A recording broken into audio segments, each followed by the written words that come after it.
ശാരീരിക പരിമിതിയുള്ള ഉദ്യോഗസ്ഥന്റെ സ്ഥലം മാറ്റത്തിനായി മന്ത്രിക്ക് നൽകിയ അപേക്ഷ കണ്ടെത്തിയത് റോഡരികിൽ ഉപേക്ഷിച്ച നിലയിൽ. ഉന്നത വിദ്യാഭ്യാസ മന്ത്രി ആർ ബിന്ദുവിന് നൽകിയ പരാതിയാണ് റോഡരികിൽ മാലിന്യ കൂമ്പാരത്തിൽ കണ്ടെത്തിയത്.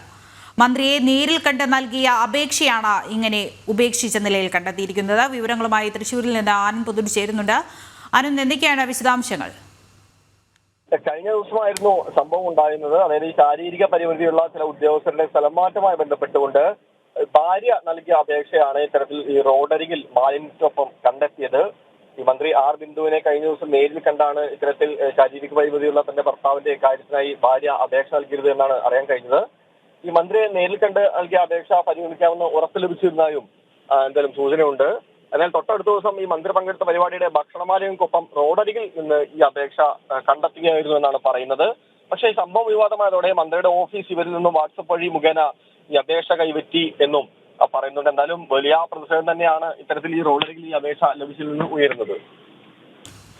ആനന്ദ് പുത്തൂരാണ് തൃശ്ശൂരിൽ നിന്ന് വിവരങ്ങൾ നൽകിയത്. ശാരീരിക പരിമിതിയുള്ള ഉദ്യോഗസ്ഥന്റെ സ്ഥലം മാറ്റവുമായി ബന്ധപ്പെട്ട് ആർ ബിന്ദുവിന് നൽകിയ പരാതിയാണ് റോഡരികിൽ ഭക്ഷണ മാലിന്യത്തിന്റെ ഒപ്പം ഉപേക്ഷിക്കപ്പെട്ട നിലയിൽ കണ്ടെത്തിയത്.